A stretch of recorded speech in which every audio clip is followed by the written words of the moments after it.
For the repair of the E&P-01 by Korval, the following procedures were necessary.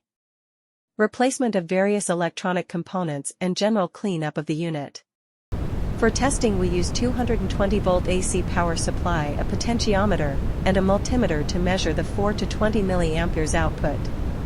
As we near the set point by manipulate the input signal with a potentiometer, we observe that the milliamperes output can be seen on the multimeter screen and is 4 mA.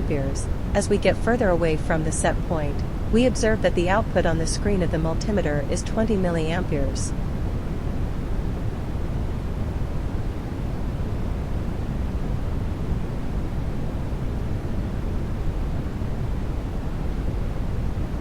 The same process is repeated and for the others.